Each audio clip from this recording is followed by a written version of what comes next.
Régulièrement, GV2V vous propose son regard sélectif sur l'actualité des crises qui ont secoué le monde des entreprises et des institutions. Au premier semestre 2019, de grandes marques comme Renault, Huawei, Limagrain, Decathlon, Leclerc, Natixis, Boiron se sont retrouvées dans l'œil du cyclone. Et oui, on va s'intéresser à certaines d'entre elles et on fera même un petit tour par la crise politique qui a mené à la démission de François de Rugy. Mais tout de suite, Decathlon. Faustine, on se réfère toujours à Decathlon comme une entreprise qui fait partie de celles que les Français préfèrent. Et pourtant, ça n'a pas empêché la marque de vêtements de sport notamment d'être secouée par une crise au mois de février dernier. Résumons les faits. Donc, la marque souhaite s'adresser à des femmes musulmanes en commercialisant un hijab de running. Peu de personnes réagissent à l'annonce faite le 21 février. Ce n'est que 3 jours après que la polémique se déclenche. Un porte-parole des Républicains publie un tweet accusant l'enseigne, que je cite, de renier les valeurs de notre civilisation sur l'autel du marché et du marketing communautaire. Cette prise de parole politique en entraîne d'autres et les médias traditionnels commencent à relayer l'affaire. Et c'est à ce moment-là qu'un acteur clé entre en scène. Il s'agit de Yann, le community manager de Decathlon. Il tweet, retweet, réagit aux interactions des différents acteurs. Et son tweet qui répond au porte-parole des Républicains est partagé 17 000 fois. Effectivement, Géraud, on observe une tendance intéressante. Certains internautes réagissent en faveur de la marque, non plus pour défendre le nouveau produit qu'elle propose, mais plutôt comme un signe de soutien à Yann. Si le hashtag boycott Decathlon accompagne 2900 tweets, le hashtag Yann, quant à lui, se retrouve sur 3100 tweets. Mais alors Géraud, peut-on aujourd'hui dire que c'est une com de crise réussie ?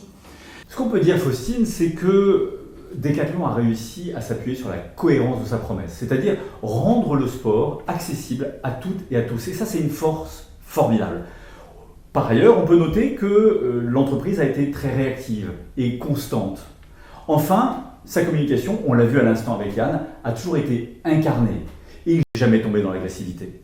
Et finalement, Decathlon n'a jamais trahi sa promesse et a simplement souhaité protéger ses employés violemment pris à partie. Une communication habile qui a permis à la marque de traverser cette terrible tempête sans trop de casse. Voilà pour Decathlon. Autre entreprise secouée pendant ce premier semestre, le semencier Limagrain qui est passé sous les fourches codines de l'émission Cash Investigation le 18 juin dernier. Dans cette émission, Limagrain a notamment été accusé de faire travailler des enfants, de sous-payer son personnel en Inde, de contourner les réglementations ou même de proposer des produits standardisés à faible apport nutritionnel. Et oui, mais face à cette attaque, qui est pourtant puissante avec des vrais arguments, Limagrain ne se laisse pas démonter. L'entreprise, d'une part, communique en direct pendant l'émission via son compte Twitter, mais également réagit très rapidement avec un communiqué de presse. Effectivement, il reprend les attaques de Cash Investigation pour les démonter une à une. Il rappelle la raison d'être du groupe et ses engagements. Il communique de manière élaborée à partir de chiffres précis et met en avant les actions du groupe. Et il rappelle opportunément que les documents ont été transmis à l'équipe de Cash Investigation qui a décidé de ne pas les mentionner au cours de l'émission. Voilà pour la contre-attaque de Limagrain. Eh bien, réponse du berger à la bergère, Cash Investigation n'en reste pas là et utilise les mêmes armes que Limagrain pour continuer le débat sur ses réseaux sociaux. Donc en fait, Géraud, si on fait le bilan de cette bataille de communication, on peut remarquer que lorsqu'une entreprise fait valoir ses arguments de manière précise et chiffrée, le combat d'image se rééquilibre. Et ce sont les méthodes, souvent contestables de l'émission, qui deviennent également un thème de communication largement débattu. Alors, autre crise ce coup-ci en juillet. D'un côté, l'enseigne Leclerc et de l'autre côté, François de Rugy ont été en plein milieu de l'œil du cyclone.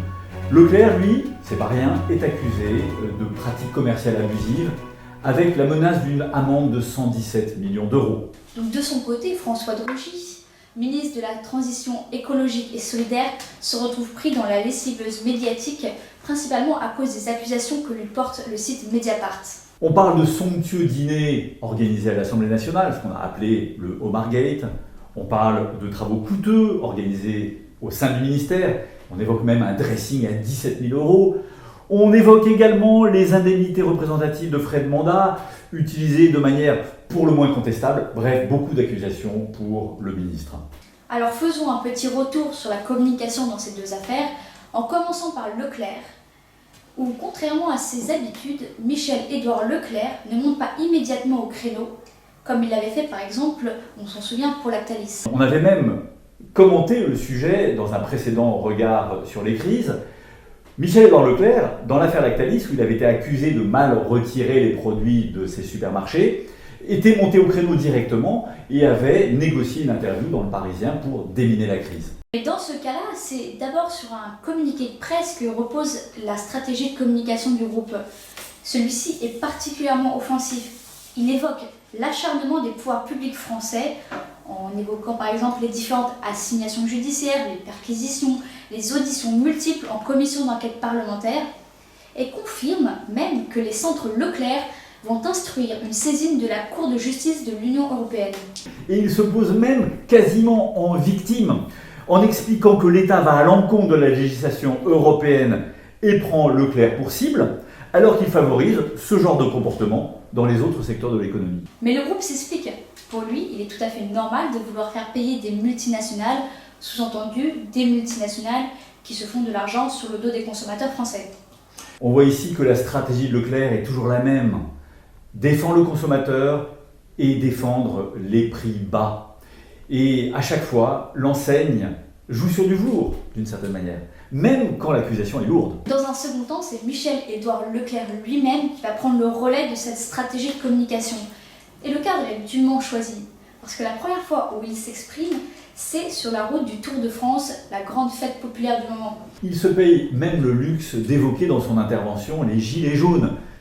C'est un petit coup de griffe au gouvernement qui n'avait rien vu venir. Et de ce point de vue-là, Michel-Édouard Leclerc se place évidemment du bon côté, loin des élites déconnectées. Il rappelle la popularité de Leclerc et son application auprès des Français avec un petit clin d'œil à la caravane du Tour de France. Simplement, Faustine, le combat est loin d'être terminé. Entre la bataille juridique et la bataille médiatique, il y aura encore de nombreuses étapes que l'on ne manquera pas de commenter. Le combat, en revanche, est déjà perdu pour François de Rugy. Ce qui frappe, c'est à la fois sa volonté d'occuper l'espace via ses réseaux sociaux, via un grand nombre d'apparitions dans la presse, mais également l'incohérence de sa stratégie et le sentiment qu'il donne d'avoir toujours un métro de retard. Face à la force de l'image des homards, qui restera de manière indélébile associée au nom de François de Rugy, l'ex-ministre essaye d'opposer une formule choc. Je me présente devant vous en homme blanchi lorsqu'il va sur France 2 parler au journal télévisé. Mais tout au long de la crise, sa stratégie apparaît sans véritable colonne vertébrale. Autre fait, il apparaît comme un homme isolé, sans véritable soutien, ce qui est quand même un facteur terriblement aggravant dans le cas d'une crise. Et ce d'autant plus que l'ancien ministre limoge sa directrice de cabinet, qui ne va pas manquer évidemment de charger son ancien patron. Sur le fond, comment être crédible lorsqu'on avance que ces dîners avaient un but purement professionnel et que la liste des invités jette un sérieux doute sur cette affirmation. Sans compter que l'épouse de l'ancien ministre affirme que ces photos ont été transmises par une de ses amies. Autre incohérence, Géraud, comment se présenter face aux Français en tant qu'homme blanchi, innocent, et à la fois s'engager à rembourser les dîners. Pour ceux qui souhaiteraient creuser le sujet, je vous recommande l'excellent article d'Olivier Simelière, publié il y a quelques jours, sur son blog, le blog du communicant. Et par ailleurs, rendez-vous à la rentrée prochaine pour un nouveau regard sur les crises. D'ici là, excellentes vacances à toutes et à tous.